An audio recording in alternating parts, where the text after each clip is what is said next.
biar gak tersiksa landingnya, biar gak susah untuk jalan juga. Tapi last pick ini menentukan. Prince Skylar akan langsung ke Granger, damage juga ternyata. Itu dia, damage yang cukup tentunya. Tapi ingat Link, dia punya Parsia juga di timnya. Jadi kita mungkin akan lebih sering melihat damage dari Feather Airstrike dan juga Dead Sonata. Sehingga nanti kita bakal lihat juga Lancelot Execution. Apakah bakal dive yang begitu dalam, yang begitu deep dari Kairi seperti biasa dengan Lancelot Puncture-nya. Wah, kalau dari Kairi Lancelot ya, yang pengen gue tahu sebenarnya tuh sebelum mechanical yang udah pasti jago, itemnya kadang tiba-tiba bikin damage, Be. Iya. War Axe terus Battle Hunter tiba-tiba. Nah, siapa yang salah kalau kayak gitu?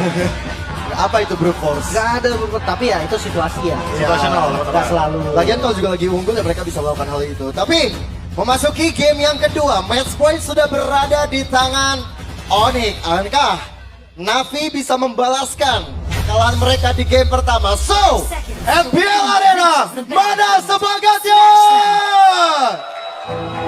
Mari kita menuju ke dalam Land of Down. Satu sama atau 2-0, inilah pembuktian dari mereka berdua. Tapi apapun yang terjadi, Navi mereka punya strategi yang menurutku prepare banget nih untuk lawan Onyx. Ya, secara draft mereka udah punya komposisinya. Mereka udah bener-bener memperhitungkan juga. Mereka ingin memenangkan area sungai. Lagi-lagi Khalid, Afro ingin bermain agresif sama seperti di game yang pertama. Berangkat jiwa raga dari Boy dan Battle Flare yang dimiliki oleh Ukir. Tapi ya, early game ya akan terlalu gimana banget buat Boy. Justru kalau nggak gimana-gimana itu ya yang bahaya. Harus kasar sebenarnya vision Khalid itu harus kasar. Iya, kalau bisa dive ya. Bisa invade jungle, ngegangguin juga buat Kairi-nya. Tapi kali ini dengan pemilihan dari Boy itu, Wah, kemudian guys, langsung ada Afro dengan adanya satu flicker dan Tondros hampir saja ada first blood notifikasi yang muncul. Ya masih ada quick guard tadi ya.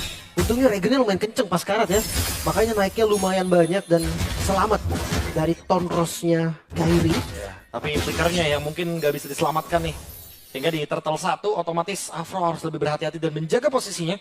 Karena flicker yang dia miliki sudah tidak siap. Jadi udah pasti targeting nih. Dari member Onyx akan sangat-sangat mudah sekali untuk menuju ke roamer. Sementara tadi di bagian EXP, ada freeze yang dilakukan. Lutfi ternyata menang dari Equilibrium Minion. Ya di bagian belakang jauh banget sih. Kars mau gak mau dia akan ngalah sedikit demi sedikit. Harus maju. Wah, bakal all in kepada Kar sepertinya. Masih ada flicker untuk mundur dan sekarang tidak ada jalan keluar. First blood di tangan Kairi. Sans dengan flicker agresif tadi demi untuk mendapatkan stun dari energi impact ya. Wah tapi jujur ini semua berkat Lutfi yang dari awal udah nutupin Wave Minion. Dan lihat Lutfi, hanya dengan modal 1 scavenger, dia ada di level yang keempat. Ya, udah siap dengan Brave Fighter-nya. Bakal coba untuk mendapatkan cara ukir. Tapi dengan Lethal Flare, si Boy dalam masalah. Tapi di arah depan dengan Shadow Kill dan Aquario berhasil mencuri turtle yang pertama. Bahkan Lutfi masih mau lebih. Afro yang bakal diincar, masih selamat juga. What a steal, Andoryu. Karena ya dari update terakhir pun Shadow Kill bisa sambil retry. Ya. Makanya tadi Infernable juga nggak bisa diapa-apain dan ya langkah pertama untuk Navi. Udah pasti ya, ini sangat menguntungkan bagi Navi walaupun ada pertukaran point kill di bagian EXP lane, tapi itu antar individual. Dan sekarang tinggal menunggu setup selanjutnya aja. Afro datang ternyata mengganggu petikaian dari scavenger yang terjadi untuk kedua gold lane kita. Ya, lumayan ya, dapat gold dari dari Afro kan. Rezeki mah gak kemana katanya, Be. Nah ini perang gua aja yang ngambil deh. Iya, lumayan, Patu jadi nih Patu katanya. Jadi romer namanya juga kan butuh duit bang. Tapi kerja kalau butuh duit bang katanya Afro. Tapi ada Coach Shadow. Dan juga ada yang Fedor Extract dari Suns untuk mengusir pergerakan anak-anak Navi di area tengah. Wayne, Lutfi. Wah kalau udah sendiri satu lawan satu gini, kayaknya bakal jadi tim fight yang panjang banget nih. Udah pasti. Dan lagi-lagi ya, sengaja kayaknya di freeze sedikit sama Lutfi. Dengan tujuan sebelum menuju ke turtle selanjutnya, pengen banget buat ngebonyokin Karsnya. Karena Kars adalah peran penting. Dia adalah orang yang paling bisa mengganggu nanti untuk Suns dengan Feather Airstrike. Ketika pilihannya ready, ada Final Slash, itu udah pasti bakal jadi dead end buat Farsha. Cuma masalahnya tadi aja Kars nggak ikut, di arah bottom masih bisa diambil loh sama Navi. Cuma di arah bottom lane, Skylar yang bakal coba untuk dihantam gitu saja Andoryu. Tapi sayang, Quad Shadow-nya masih belum pas ke arah Skylar. Gak nempel tadi ya bayangannya. Makanya Skylar selamat juga. Tapi seenggaknya ada informasi nih yang diberikan. No flicker untuk Skylar. Dan bagian turtle-nya di bawah ya. Ini akan menguntungkan bagi Navi karena ingat Bruno udah bisa kontes tim fight. Waduh, ada threat ini coba dilakukan. Dan Kairi bersama dengan Andoryu, 1v1 situation antara kedua jungle. Bahkan Lutfi hadir untuk membantu dan Purple Buff berhasil dicuri begitu saja. Kontrol sekali untuk menghindar, tapi sekarang Brave Fighter dan Gamba satu Federal Strike tetap tidak bisa membuat Kairi selamat. Tapi Kars kali ini mencoba yang terbaik dengan Final Flash. Coba untuk diantarkan, tidak ada pola damage dan lihat bagaimana akan berjuang mati-matian. Masih bisa mendapatkan kesempatan dalam kesempitan. Hilang sudah saja. EOG dari Keyboy. Kars yang benar-benar membayar time. Melakukan yang terbaik. Dan masih bisa bertahan dari Karsnya, survive. Onyx mereka kehilangan turtle lagi. Dan dia ambil lane. Oh, ada Shadow Kill dan Skylar dalam masalah. Hilang Skylar. langsung bisa ditumbangkan tadi Shadow Kill, damage yang tidak terbagi sayangnya. Ya, karena Skylar tidak memiliki flicker juga dan Kars bikin play monster yang Vincent sempat mention ketika sebelum pertandingan dimulai. Benar-benar menunjukkan kelasnya, tapi walaupun tadi Kairi mendapatkan keuntungan dari Purple Buff, Navi mendapatkan lebih banyak poin kill. Sans ditumbangkan tadi. Dan Lutfi ke buying time juga, Turtle bahkan. Navi unggul begitu banyak. Dan sekarang Shive punya early game-nya. Shive akan mendapatkan power spike yang lebih cepat dibandingkan dengan Skylar. Dari Hunter Strike udah jadi juga nih Andoryu. Gold dari Navi, mereka unggul hampir 2000 gold. Dan itu karena satu buah team fight loh yang terjadi. Memang dari menit segini 2000 gold nggak sampai yang kritikal banget lah, nggak sampai yang parah banget. Apalagi di menit 5 biasanya jungle-jungle baru ngisi lane. Cuma ya dengan assassin gameplay di Andoryu berarti ini sukses gue. Ya, udah pasti ya. Kebuka untuk window-nya juga, karena ingat ini Lancelot lawan Hayabusa. Mau dari sisi manapun, menang turtle pertama itu udah menguntungkan banget buat Andoryu. Menang turtle kedua, udah pasti menguntungkan bukan cuma buat Andoryu tapi buat Navi-nya. Karena sebagai tim, mereka sekarang udah coba buat mendapatkan snowballing. Dan kalau kita lihat dari itemnya juga, Berserker Fury sesaat lagi akan ada di tangan dari Shive, menandakan dia bisa join team fight. Juga ganking yang coba untuk dilakukan ke arah Skylar. Mereka sadar mungkin akan ada teman ya. Nah, rezeki gak kemana? Akhirnya dari tadi Afro selalu mendapatkan scavenger yang dibutuhkan sama Skylar untuk menabung item demi item. 2 kali tuh, 200 aja gold. Itu makanya membuat dari Skylar juga akhirnya ketinggalan gold, ketinggalan level bahkan. Lepas dari tadi turtle yang dapatin sama Navi ya. Tapi yang satu terakhir harus kontes ke Hans. Wah, tapi mereka mau team fight dengan Legend Sense bersama dengan Flicker. Sans! Terkena impact dari Shadow Kill, tapi Lutfi yang berhasil dimakan, bahkan saja tetap bisa hilang. Tapi Afro digas ke depan, mencoba untuk baikan, mencoba untuk mengganggu, tapi Skylar dengan Rhapsody menyelesaikan Kars itu sendiri. Dengan ada Letter Flare, Kairi berjuang untuk mendapatkan diri, tapi Kairi benar-benar dalam kondisi terdesak. Bahkan Keyboy, AOG untuk defensif saja. Ya, puncture-nya miss tadi. Dan informasi yang diterima oleh Navi begitu tepat banget. Skypiercer? Hayabusa? Wow. Ya, alasannya adalah snowballing ya, udah pasti. Tapi apakah Keyboy akan melakukan sesuatu? Gak bisa melakukan apa-apa. Perfect turtle untuk Andoryu, untuk Navi. Dan kali ini mereka akan mendapatkan spike yang lebih mudah lagi. Berserker Fury sudah di tangan dan Skylar. Shadow Kill kembali membuat Skylar dalam keadaan yang cukup buruk. Mimpi buruk ada di tangan Andoryu. 2 kali tumbang di tangan Andoryu. Ya mungkin hampir 3 kali tadi sebetulnya. Tapi yang pertama itu gagal. Cuma ya harus lebih di posisi aman lagi sekarang. Ya, dan yang memperburuk keadaan dari Onyx adalah ingat Skypierce dari Andoryu. Siapapun bisa ditumbangkan, efek true damage yang mematikan. Even Lutfi atau bahkan mungkin Keyboy di sini akan mudah untuk di meltdown. Ini ngomong-ngomong Skypierce, Skylar nih jadinya cukup kena masalah. Skypierce yang debuild masih belum ada stacknya. Iya, dan ditambah lagi gak cuma Andoryu, Ukir. Ukir kalau kita lihat itemnya, dia udah punya 2 expert glove. Menandakan dia juga akan bikin Skypierce. Mental gembok biru ditunjukkan oleh Navi. Ini pressure yang lagi-lagi kuat ya. Cuma jangan lupa juga karena Onyx di game sebelumnya merasakan hal yang sama. 1v1 situation, di dodge dari Shadow Kill dengan Tondros. Sebuah mekanik tinggi dari kedua jungle. Ya, tapi itu memang yang nggak adil sih. Ketika ada Hayabusa versus Lancelot. Iya, Shadow Hayabusa Kill di dodge skill 2 memang. Hayabusa efek imunnya cuma 1 anyway. Untuk Lancelot dia punya 2, ada Phantom Execution juga. Oke, dan sepertinya untuk game ini Kairi brute force deh. Ya. Nggak bisa langsung endless dulu, nggak bisa langsung ke Hunter juga. Butuh ya untuk menghindari Ukir juga tough boots, brute force full stack.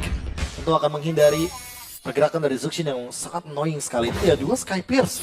di tangan dari Ukir dan Andoryu. Yang sekarang Andoryu-nya akan menambah lagi efek dari cooldown reduction yang dia miliki dengan Warlocks. Wow, dia Skypierce. Jarang sih gue ngeliat biasanya. Bahkan untuk Hayabusa Skypiercer ya, kecuali di rank games. Kalau di rank games mungkin masih sering. Untuk di kompetitif gue jarang sekali ngeliat.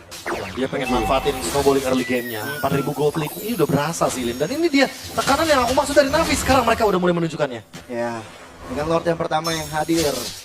Ini arena bermain untuk Navi itu sendiri. Mereka bakal coba mengunci pergerakan dari Keyboy. Ada konsil dari Abro yang siap untuk menerkam ke arah Keyboy. Laser Flare coba untuk dihantarkan. Dan ada Vengeance dari Cars juga. Battle Ice Strike tapi untuk keluar tetap didapatkan. Raging Central menuju ke arah paling belakang. Abro memberikan satu waktu yang cukup baik untuk anak-anak dari Navi. Laser Flare terbuka dan Ludwig-nya hilang. Double kill untuk Andoryu. Satu shadow kill, 2 nyawa melayang. 3 stack tambahan lagi berarti. Dari efek Skypiercer-nya bahkan Kairi. Tadi nggak bisa untuk mengadu retribution. Maju ke depan aja tadi susah banget. Ya walaupun kita tahu ya, ini Lancelot mudah sekali untuk bisa mencuri Battle of Retribution. Sekarang shadow lagi. Tapi lihat Andoryu. Oh!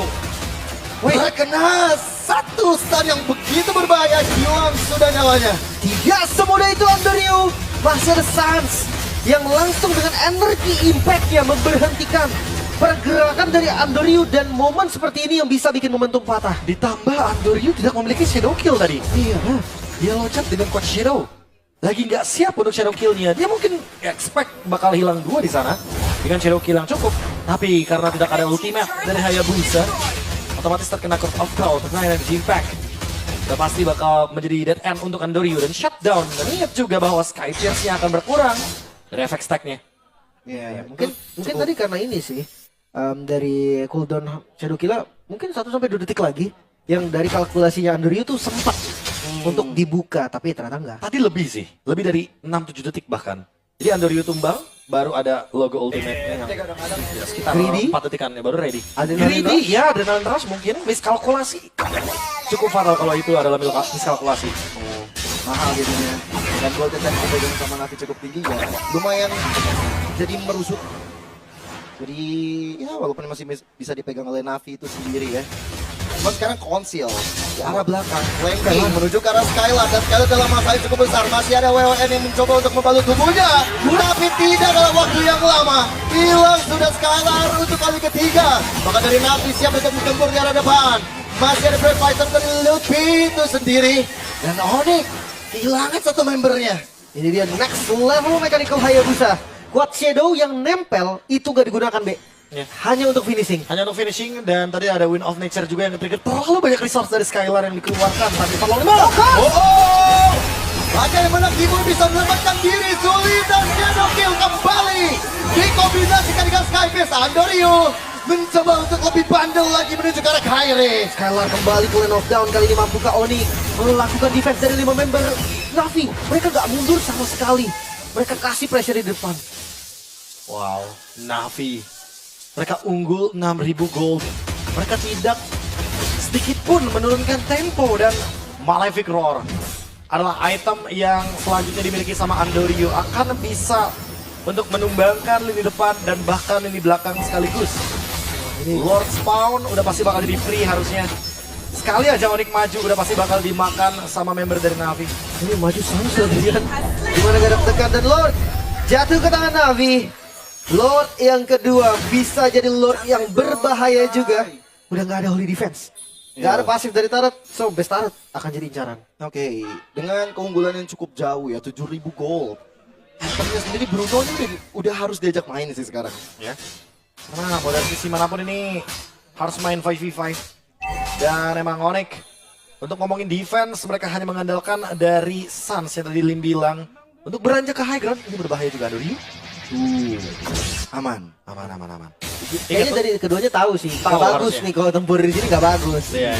Dan untuk yang tadi Lim beranjak ke high ground, ingat buat sekarang ada Afro yang ready dengan flicker. Bakal jadi mengerikan sekali. Konsil play.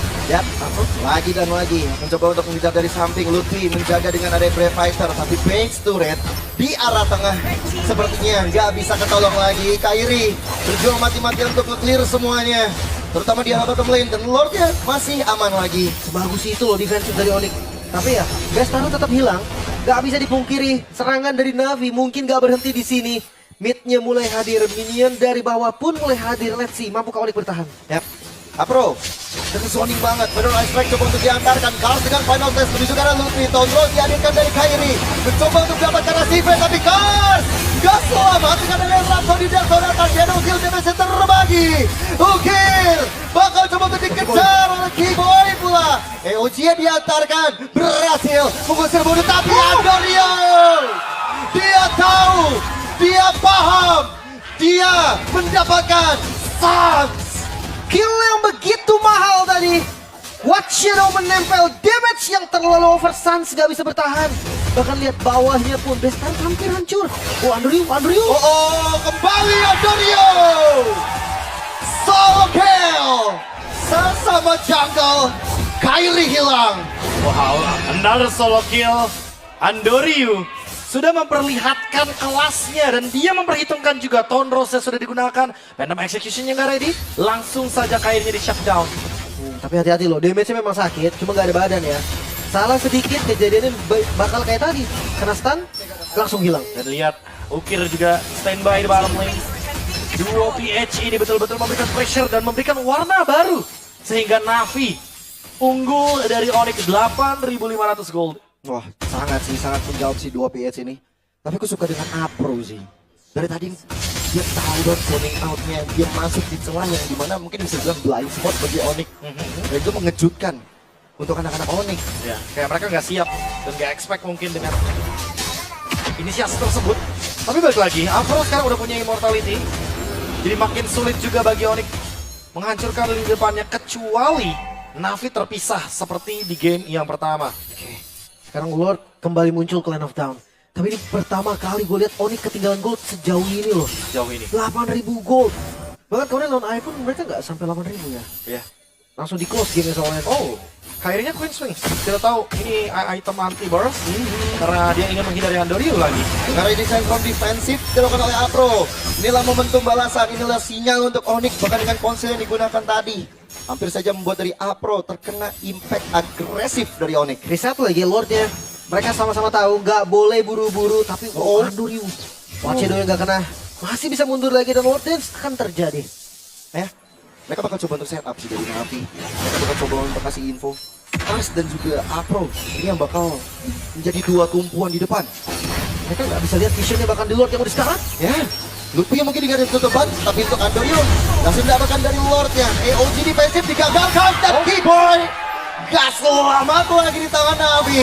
Bahkan dengan hilangnya Keyboy, anak-anak Navi tetap mau mundur menantikan Lord yang hadir. Dan Andorio, wow, begitu nakal pergerakannya. Cukup tenang tapi dari Kairi ya, nggak ngebuka Tondrosnya langsung tadi. Benar-benar debate tapi lihat serangan dari Navi tidak berhenti karena minion mulai hadir. Dan defensif dari Onyx, mampukah mereka bertahan? Ya, meski belum ada Lord yang hadir ke tengah-tengah mereka. Belum masuk ke area pertahanan dari Onyx. Tapi Navi udah ngurung sampai akhir. Wah, lagi-lagi harus 3 lane push. Ingat, Onyx adalah tim yang sangat kuat untuk melakukan defense. Dan Navi sekarang unggul 9.000 gold. Mereka harus melakukan defense secara maksimal nih untuk sekarang. Navi akan mencoba mendobrak dari mid. Ya, coba untuk masuk. Apro sudah coba untuk mengancang-ancang dengan dari desain Robin punya. Laser Flare benar-benar mengganggu. Luffy dalam masalah. Mirror Ice Strike coba untuk diantarkan.